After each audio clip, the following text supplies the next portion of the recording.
ನಮ್ಮಲ್ಲಿ ಉಗ್ರರು ದಾಳಿ ಮಾಡಿದಾಗ 26 ಜನ ಮೃತಪಟ್ಟರಲ್ಲ. ಅದರಲ್ಲಿ ಕರ್ನಾಟಕದವರು ಇಬ್ಬರು, ಹಾಗೆ ಕರ್ನಾಟಕದ ಒಬ್ಬರು, ಅಂದರೆ 3 ಜನ ಒಟ್ಟು. ಆಂಧ್ರ ಮೂಲದವರು ಕರ್ನಾಟಕದಲ್ಲಿ ವಾಸವಾಗಿದ್ದರು, ಒಟ್ಟು 3 ಜನ. ಇದರಲ್ಲಿ ಶಿವಮೊಗ್ಗ ಮೂಲದ ಮಂಜುನಾಥ್ ರಾವ್ ಕೂಡ ಒಬ್ಬರು. ಅವರ ಮನೆಗೆ ಸಾಕಷ್ಟು ಜನ ಭೇಟಿ ಕೊಟ್ಟು ಧೈರ್ಯವನ್ನು ತುಂಬುವಂಥ ಕೆಲಸವನ್ನು ಮಾಡ್ತಿದ್ದಾರೆ. ಈಗ 103 ವರ್ಷದ ಅಜ್ಜಿ ಶಿವಮ್ಮ ಅವರು ಕೂಡ ಭೇಟಿ ಕೊಟ್ಟು ಅವರ ಕುಟುಂಬಸ್ಥರಿಗೆ ಧೈರ್ಯವನ್ನು ಹೇಳುವಂಥ ಕೆಲಸವನ್ನು ಮಾಡಿದ್ದಾರೆ, ಸಾಂತ್ವನವನ್ನು ಕೂಡ ಹೇಳಿ ತರಲಿದ್ದಾರೆ. ಅಜ್ಜಿ ತುಮಕೂರಿನಿಂದ ಶಿವಮೊಗ್ಗಕ್ಕೆ ಹೋಗಿ ಕುಟುಂಬಸ್ಥರನ್ನ ಭೇಟಿ ಮಾಡಿ ಧೈರ್ಯವನ್ನು ತುಂಬುವಂಥ ಕೆಲಸವನ್ನು ನೀಡಿದ್ದಾರೆ. ಪಾಕಿಸ್ತಾನವನ್ನು ನಿರ್ನಾಮ ಮಾಡೋದಕ್ಕೆ ಅವರು ಆಗ್ರಹಿಸಿದ್ದಾರೆ. ಭಯೋತ್ಪಾದಕರನ್ನ ಹುಡುಕಿ ಹೊಡಿಬೇಕು ಅಂತ ಅವರು ಆಕ್ರೋಶದ ಮಾತುಗಳನ್ನಾಡಿದ್ದಾರೆ. ರಿಪಬ್ಲಿಕ್ ಕನ್ನಡದ ಜೊತೆಯಲ್ಲಿ ಕೇಳಿ.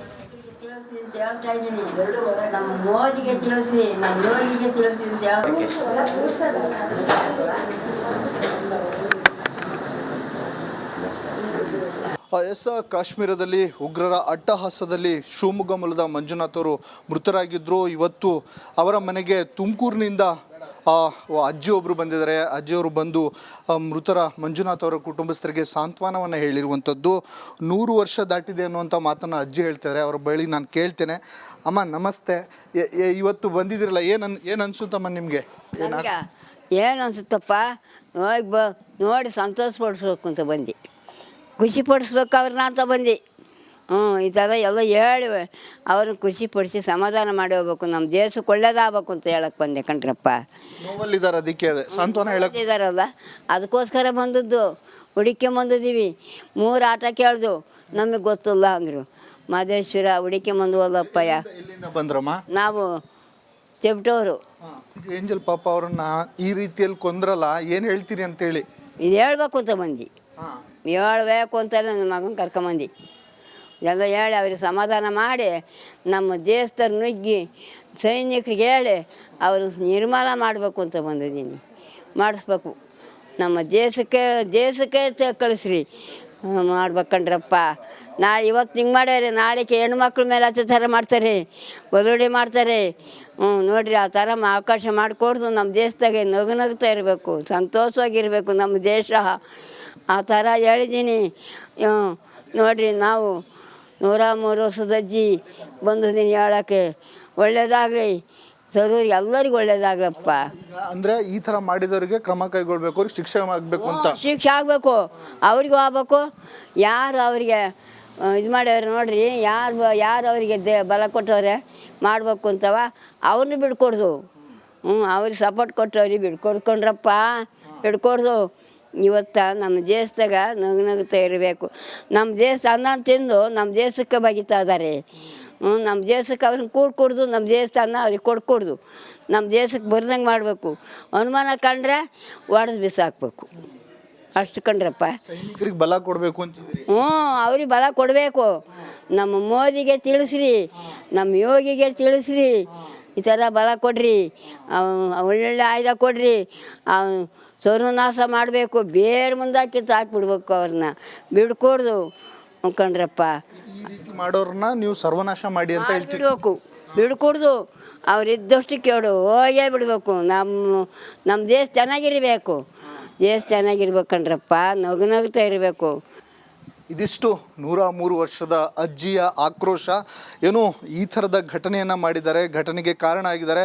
ಅವ್ರನ್ನ ಬೇರ್ ಸಮೇತ ಕಿತ್ತಾಕಬೇಕು, ಸೈನಿಕರಿಗೆ ಬಲವನ್ನು ಕೊಡಬೇಕು, ಈ ಮಾತನ್ನು ಪ್ರಧಾನಿ ನರೇಂದ್ರ ಮೋದಿ ಅವರಿಗೆ ಹೇಳಿ, ಯೋಗಿ ಅವರಿಗೆ ಹೇಳಿ ಅನ್ನುವಂಥ ಆಕ್ರೋಶದ ನುಡಿಯನ್ನು 103 ವರ್ಷದ ಅಜ್ಜಿ ಆಡಿರುವಂಥದ್ದು. ಕ್ಯಾಮ್ರಾ.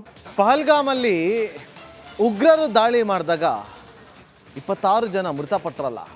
ಅದರಲ್ಲಿ ಕರ್ನಾಟಕದವರು ಇಬ್ಬರು, ಹಾಗೆ ಕರ್ನಾಟಕದ ಒಬ್ಬರು, ಅಂದರೆ 3 ಜನ ಒಟ್ಟು. ಆಂಧ್ರ ಮೂಲದವರು ಕರ್ನಾಟಕದಲ್ಲಿ ವಾಸವಾಗಿದ್ದರು, ಒಟ್ಟು 3 ಜನ. ಇದರಲ್ಲಿ ಶಿವಮೊಗ್ಗ ಮೂಲದ ಮಂಜುನಾಥ್ ರಾವ್ ಕೂಡ ಒಬ್ಬರು. ಅವರ ಮನೆಗೆ ಸಾಕಷ್ಟು ಜನ ಭೇಟಿ ಕೊಟ್ಟು ಧೈರ್ಯವನ್ನು ತುಂಬುವಂಥ ಕೆಲಸವನ್ನು ಮಾಡ್ತಿದ್ದಾರೆ. ಈಗ 103 ವರ್ಷದ ಅಜ್ಜಿ ಶಿವಮ್ಮ ಅವರು ಕೂಡ ಭೇಟಿ ಕೊಟ್ಟು ಅವರ ಕುಟುಂಬಸ್ಥರಿಗೆ ಧೈರ್ಯವನ್ನು ಹೇಳುವಂಥ ಕೆಲಸವನ್ನು ಮಾಡಿದ್ದಾರೆ, ಸಾಂತ್ವನವನ್ನು ಕೂಡ ಹೇಳಿ ತರಲಿದ್ದಾರೆ. ಅಜ್ಜಿ ತುಮಕೂರಿನಿಂದ ಶಿವಮೊಗ್ಗಕ್ಕೆ ಹೋಗಿ ಕುಟುಂಬಸ್ಥರನ್ನ ಭೇಟಿ ಮಾಡಿ ಧೈರ್ಯವನ್ನು ತುಂಬುವಂಥ ಕೆಲಸವನ್ನು ನೀಡಿದ್ದಾರೆ. ಪಾಕಿಸ್ತಾನವನ್ನು ನಿರ್ನಾಮ ಮಾಡೋದಕ್ಕೆ ಅವರು ಆಗ್ರಹಿಸಿದ್ದಾರೆ. ಭಯೋತ್ಪಾದಕರನ್ನ ಹುಡುಕಿ ಹೊಡಿಬೇಕು ಅಂತ ಅವರು ಆಕ್ರೋಶದ ಮಾತುಗಳನ್ನಾಡಿದ್ದಾರೆ. ರಿಪಬ್ಲಿಕ್ ಕನ್ನಡದ ಜೊತೆಯಲ್ಲಿ ಕೇಳಿ. ಹೇಳ್ತಾ ಇದ್ದೀನಿ, ನಮ್ಮ ಮೋದಿಗೆ ತಿಳಿಸಿ, ನಮ್ಮ ಯೋಗಿಗೆ ತಿಳಿಸಿ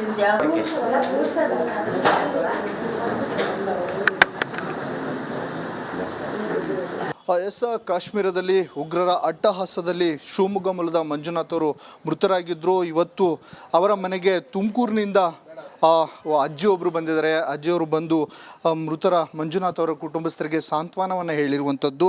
100 ವರ್ಷ ದಾಟಿದೆ ಅನ್ನುವಂಥ ಮಾತನ್ನು ಅಜ್ಜಿ ಹೇಳ್ತಾರೆ. ಅವರ ಬಳಿ ನಾನು ಕೇಳ್ತೇನೆ. ಅಮ್ಮ ನಮಸ್ತೆ, ಇವತ್ತು ಬಂದಿದ್ದೀರಲ್ಲ, ಏನು ಅನ್ಸುತ್ತಮ್ಮ ನಿಮಗೆ? ಏನು ಅನ್ಸುತ್ತಪ್ಪ, ನೋಡಿ ಸಂತೋಷ ಪಡಿಸ್ಬೇಕು ಅಂತ ಬಂದು, ಖುಷಿ ಪಡಿಸ್ಬೇಕು ಅವ್ರನ್ನ ಅಂತ ಬಂದು. ಈ ಥರ ಎಲ್ಲ ಹೇಳಿ ಅವ್ರನ್ನ ಖುಷಿ ಪಡಿಸಿ ಸಮಾಧಾನ ಮಾಡಿ ಹೋಗ್ಬೇಕು, ನಮ್ಮ ದೇಶಕ್ಕೆ ಒಳ್ಳೇದಾಗಬೇಕು ಅಂತ ಹೇಳಕ್ಕೆ ಬಂದೆ ಕಣ್ರಪ್ಪ. ನೋವಲ್ಲಿದ್ದಾರೆ, ಅದಕ್ಕೆ ಸಾಂತ್ವನ ಹೇಳಕ್ಕೆ ಇದ್ದಾರಲ್ಲ, ಅದಕ್ಕೋಸ್ಕರ ಬಂದದ್ದು. ಹುಡುಕಿ ಬಂದಿದ್ದೀವಿ. 3 ಆಟ ಕೇಳ್ದು, ನಮಗೆ ಗೊತ್ತಿಲ್ಲ ಅಂದರು. ಮಾದೇಶ್ವರ ಹುಡುಕಿ ಬಂದುವಲ್ಲಪ್ಪಯ್ಯ. ಎಲ್ಲಿಂದ ಬಂದ್ರಮ್ಮ? ನಾವು ಚೆಪ್ಟೋರು. ಏಂಜಲ್ ಪಾಪ ಅವ್ರನ್ನ ಈ ರೀತಿಯಲ್ಲಿ ಕೊಂದ್ರಲ್ಲ, ಏನು ಹೇಳ್ತೀರಿ ಅಂತೇಳಿ? ಇದು ಹೇಳ್ಬೇಕು ಅಂತ ಬಂದು, ಹೇಳ್ಬೇಕು ಅಂತಲೇ ನನ್ನ ಮಗನ ಕರ್ಕೊಂಬಂದು ಎಲ್ಲ ಹೇಳಿ ಅವ್ರಿಗೆ ಸಮಾಧಾನ ಮಾಡಿ, ನಮ್ಮ ದೇಶದ ನುಗ್ಗಿ ಸೈನಿಕರಿಗೆ ಹೇಳಿ ಅವರು ನಿರ್ಮಾಣ ಮಾಡಬೇಕು ಅಂತ ಬಂದಿದ್ದೀನಿ. ಮಾಡಿಸ್ಬೇಕು, ನಮ್ಮ ದೇಶಕ್ಕೆ ಕಳಿಸ್ರಿ ಮಾಡ್ಬೇಕಂಡ್ರಪ್ಪ. ಇವತ್ತು ಹಿಂಗೆ ಮಾಡ್ಯಾರೆ, ನಾಳೆಗೆ ಹೆಣ್ಮಕ್ಳ ಮೇಲೆ ಅದೇ ಥರ ಮಾಡ್ತಾರೆ, ಬಲುಡಿ ಮಾಡ್ತಾರೆ. ನೋಡಿರಿ, ಆ ಥರ ಅವಕಾಶ ಮಾಡಿಕೊಡ್ದು ನಮ್ಮ ದೇಶದಾಗೆ ನಗುತ್ತಾ ಇರಬೇಕು, ಸಂತೋಷವಾಗಿರಬೇಕು ನಮ್ಮ ದೇಶ. ಆ ಥರ ಹೇಳಿದ್ದೀನಿ. ನೋಡಿರಿ, ನಾವು 103 ವರ್ಷದ ಅಜ್ಜಿ ಬಂದಿದ್ದೀನಿ ಹೇಳೋಕ್ಕೆ. ಒಳ್ಳೇದಾಗಲಿ ಸರು, ಎಲ್ಲರಿಗೂ ಒಳ್ಳೇದಾಗ್ಲಪ್ಪ. ಅಂದರೆ ಈ ಥರ ಮಾಡಿದವರಿಗೆ ಕ್ರಮ ಕೈಗೊಳ್ಬೇಕು, ಅವ್ರಿಗೆ ಶಿಕ್ಷೆ ಆಗಬೇಕು ಅಂತ. ಶಿಕ್ಷೆ ಆಗಬೇಕು, ಅವ್ರಿಗೂ ಆಗ್ಬೇಕು. ಯಾರು ಅವರಿಗೆ ಇದು ಮಾಡ್ಯವ್ರೆ ನೋಡ್ರಿ, ಯಾರು ಅವರಿಗೆ ಬಲ ಕೊಟ್ಟವ್ರೆ ಮಾಡಬೇಕು ಅಂತವ ಅವ್ರನ್ನ ಬಿಡ್ಕೊಡ್ದು. ಅವ್ರಿಗೆ ಸಪೋರ್ಟ್ ಕೊಟ್ಟವ್ರಿಗೆ ಬಿಡ್ಕೊಡ್ಕೊಂಡ್ರಪ್ಪ, ಬಿಡ್ಕೊಡ್ದು. ಇವತ್ತು ನಮ್ಮ ದೇಶದಾಗ ನಗುತ್ತಾ ಇರಬೇಕು. ನಮ್ಮ ದೇಶ ಅನ್ನ ತಿಂದು ನಮ್ಮ ದೇಶಕ್ಕೆ ಬಗಿತಾ ಇದ್ದಾರೆ.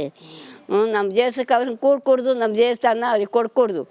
ನಮ್ಮ ದೇಶಕ್ಕೆ ಬರ್ದಂಗೆ ಮಾಡಬೇಕು. ಅನುಮಾನ ಕಂಡ್ರೆ ಒಡೆದು ಬಿಸಾಕ್ಬೇಕು, ಅಷ್ಟು ಕಂಡ್ರಪ್ಪ. ಸೈನಿಕರಿಗೆ ಬಲ ಕೊಡಬೇಕು ಅಂತಿದ್ರಿ? ಅವ್ರಿಗೆ ಬಲ ಕೊಡಬೇಕು. ನಮ್ಮ ಮೋದಿಗೆ ತಿಳಿಸ್ರಿ, ನಮ್ಮ ಯೋಗಿಗೆ ತಿಳಿಸ್ರಿ, ಈ ಥರ ಬಲ ಕೊಡ್ರಿ, ಒಳ್ಳೊಳ್ಳೆ ಆಯುಧ ಕೊಡ್ರಿ. ಸರ್ವನಾಶ ಮಾಡಬೇಕು, ಬೇರೆ ಮುಂದಾಕಿ ಹಾಕ್ಬಿಡ್ಬೇಕು, ಅವ್ರನ್ನ ಬಿಡ್ಕೊಡ್ದು ಕಂಡ್ರಪ್ಪ. ಈ ರೀತಿ ಮಾಡೋರನ್ನ ನೀವು ಸರ್ವನಾಶ ಮಾಡಿ ಅಂತ ಹೇಳ್ತೀವಿ. ಬಿಡ್ಕೊಡ್ದು, ಅವ್ರಿದ್ದಷ್ಟು ಕೇಳು ಹೋಗೇ ಬಿಡಬೇಕು. ನಮ್ಮ ದೇಶ ಚೆನ್ನಾಗಿರಬೇಕು, ದೇಶ ಚೆನ್ನಾಗಿರ್ಬೇಕಂಡ್ರಪ್ಪ, ನಗುತ್ತಾ ಇರಬೇಕು. ಇದಿಷ್ಟು 103 ವರ್ಷದ ಅಜ್ಜಿಯ ಆಕ್ರೋಶ. ಏನು ಈ ಥರದ ಘಟನೆಯನ್ನು ಮಾಡಿದ್ದಾರೆ, ಘಟನೆಗೆ ಕಾರಣ ಆಗಿದ್ದಾರೆ.